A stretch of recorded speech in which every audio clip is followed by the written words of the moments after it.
Grandes empresas estão sujeitas a problemas financeiros, isso todo mundo já sabe, né?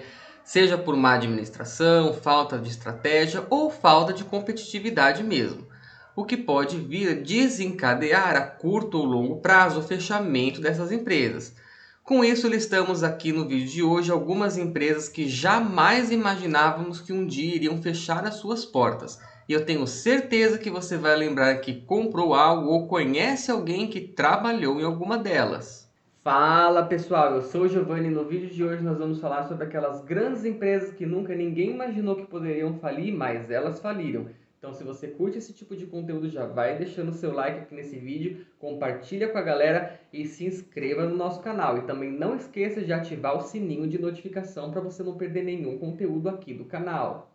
As lojas Arapuã foi uma das grandes redes de varejo do país nas décadas de 70, 80 e 90.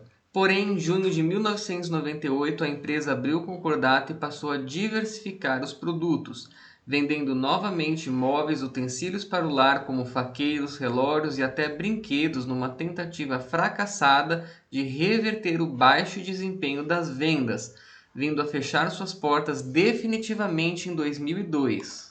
A próxima grande empresa da nossa lista é a Kodak, que teve início em 1880 e em pouco tempo de funcionamento a companhia desenvolveu o filme flexível, o papel para negativo e a sua primeira câmera, criada em 1888. O processo de simplificação da fotografia deu início à popularização dos produtos, fazendo que a empresa se tornasse referência mundial no assunto.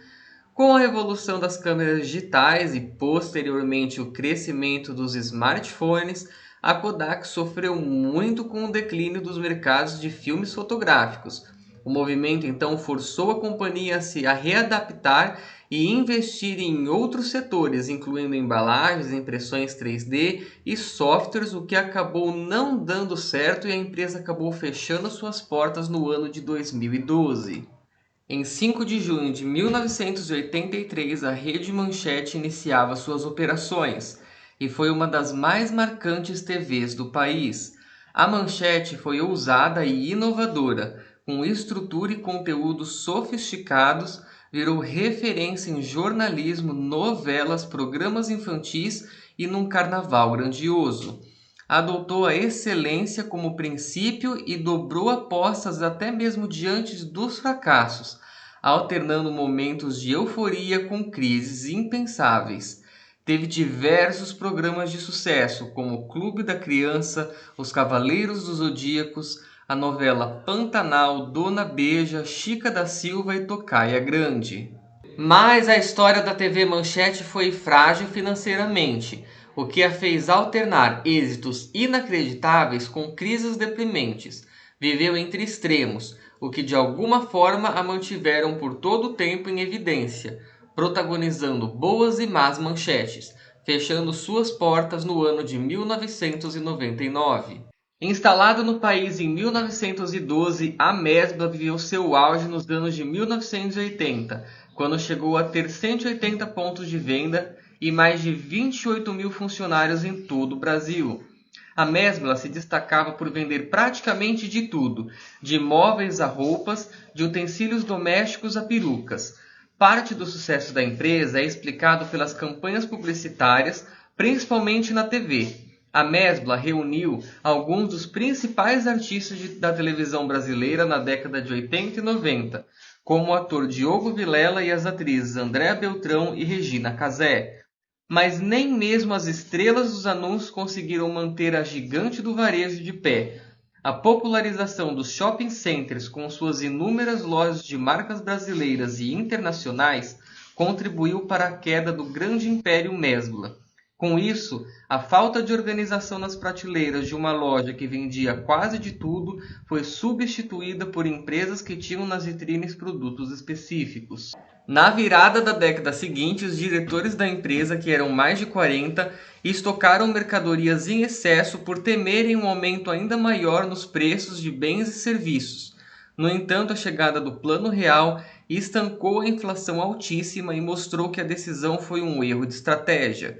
Já no final da década de 90, o empresário Ricardo Mansur comprou a Mesbla e sua concorrente direta, o Mapping, que também faliu.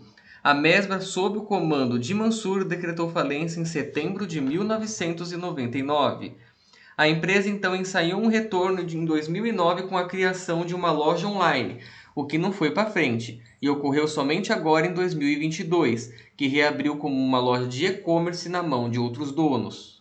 O Banco Bamerindos foi criado em 1943 e foi uma das maiores instituições bancárias da América do Sul, durante as décadas de 70 e 80. O banco foi imortalizado pela propaganda de sua caderneta de poupança com o ator Tony Lopes, no início da década de 90, exibida principalmente na Rede Globo durante o programa Domingão do Faustão.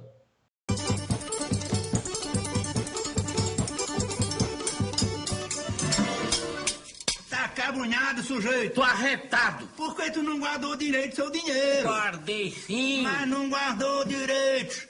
Vai pro Bameríndio. O tempo passa, o tempo roa, e a poupança Bamerindos continua numa boa. É a poupança Bamerindos, é verdade. O Bamerindos viveu de 1929 até 1994, passando por 8 décadas diferentes, se adaptando ao modelo comercial e financeiro do Brasil por 65 anos. Para se ter ideia da grandeza, ele passou por 22 presidentes brasileiros, incluindo os golpes militares e a ditadura sofrida no Brasil. Em 1994, o banco passou a ter dificuldades e acabou entrando no programa de estímulo à reestruturação e ao fortalecimento do sistema financeiro nacional. Sem resultados positivos, acabou trazendo mais crises ao Bamerindos e em 1997 houve a intervenção da instituição pelo Banco Central, o que resultou na sua falência. A Mapping foi uma grande rede de lojas de departamento brasileira, fundada em São Paulo no ano de 1913, era o principal ponto de encontro da elite regional naquele período. Nos anos em que esteve em funcionamento, o empreendimento tornou-se um enorme sucesso, sendo considerado um dos maiores do país. Infelizmente, os altíssimos investimentos realizados acabaram colocando a empresa em uma situação difícil. O prejuízo de quase 20 milhões de reais fez com que a loja fosse vendida no ano de 1995. Ricardo Mansur adquiriu o empreendimento por 25 milhões de reais e tinha em mãos um incrível projeto de expansão que acabou não saindo do papel. Mesmo sob um novo comando, a crise perdurou. Em 1999 foi noticiado que a empresa já não pagava seus fornecedores e que, pelo visto, estava prestes a se afundar em um mar de dívidas.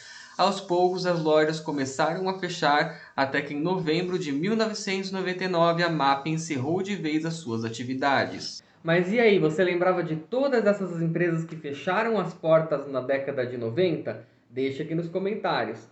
Se você curtiu o conteúdo, não se esqueça de se inscrever no nosso canal, compartilhar com toda a galera que temos conteúdos como esse de segunda, quarta e sexta. Fui!